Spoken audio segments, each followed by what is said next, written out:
কিছুদিন আগে বাংলাদেশে কোটা সংস্কার আন্দোলনকে কেন্দ্র করে যখন উত্তেজনাপূর্ণ পরিস্থিতি বিরাজ করছিল, তখন হঠাৎ দেশ জুড়ে ইন্টারনেট শাটডাউনের ঘটনা বেশ আলোড়ন জাগিয়েছিল বিশ্বজুড়ে।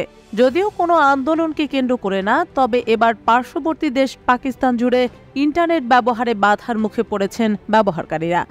দেশটিতে ইন্টারনেটের গতি ব্যাপকভাবে কমে গেছে, এমনকি কোনো কোনো অঞ্চল ইন্টারনেট থেকে সম্পূর্ণভাবে বিচ্ছিন্ন হয়ে পড়েছে বলেও জানা গেছে। 14 আগস্ট বুধবার থেকে চলছে এই অবস্থা। বিষয়টি নিয়ে ইন্টারনেট সংযোগ ব্যবহারকারীরা কিছুই বলতে পারছে না। আবার মুখে কুলুপ এঁটেছে নিয়ন্ত্রক সংস্থা Pakistan telecommunication authority PTA.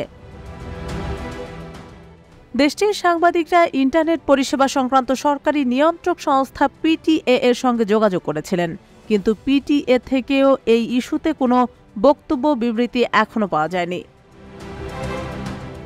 Broadband এবং মোবাইল ডেটা উভয় ইন্টারনেট পরিষেবাতেই গতি কমে গেছে, ফলে সাধারণ গ্রাহকরা ব্যাপক ভোগান্তির শিকার হচ্ছেন বুধবার থেকে।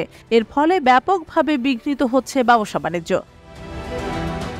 এর আগে গত ফেব্রুয়ারিতে পাকিস্তানের পার্লামেন্ট নির্বাচনের সময়ে ইন্টারনেটের গতি কমিয়ে দিয়েছিল সরকার। সে সময় জাতীয় নিরাপত্তাকে কারণ হিসেবে দেখিয়ে সামাজিক যোগাযোগ মাধ্যম এক্স ব্লক করে দিয়েছিল তৎকালীন সরকার। এখনও দেশটিতে এই সামাজিক যোগাযোগ মাধ্যমটি ব্লক অবস্থায় রয়েছে। ভিপিএন ছাড়া এক্স এর ওয়েবসাইটে ঢোকা সম্ভব হচ্ছে না।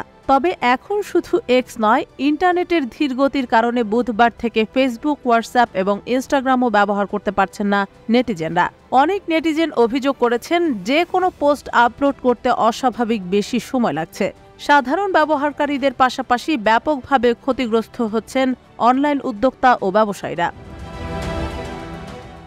ইন্টারনেট পরিষেবা সংস্থা এবং সরকারের পক্ষ থেকে আনুষ্ঠানিকভাবে এ ব্যাপারে ব্যাখ্যা না করা হলেও বিভিন্ন সূত্রে জানা গেছে, ফায়ারওয়াল নামের একটি বিশেষ নিরাপত্তা সফটওয়্যারের ত্রুটিপূর্ণ ইনস্টলেশন ইন্টারনেটের গতির এই দুরবস্থার জন্য দায়ী। দেশ জুড়ে ইন্টারনেট পরিষেবাকে আরও উন্নত ও নিরাপদ করতে গত জুলাই মাসের শেষ দিকে ফায়ারওয়াল ইনস্টল করার ঘোষণা দেয় পাকিস্তানের কেন্দ্রীয় সরকার। ইনস্টলেশনের দিন হিসেবে বেছে নেওয়া হয় 14 আগস্টকে। গত মাসে পিটিএর এক কর্মকর্তা বলেছিলেন, সামাজিক যোগাযোগ মাধ্যমে ভুয়া সংবাদের জোয়ার ঠেকাতে ফায়ারওয়াল সফটওয়্যার চালুর সিদ্ধান্ত নিয়েছে পাকিস্তানের সরকার।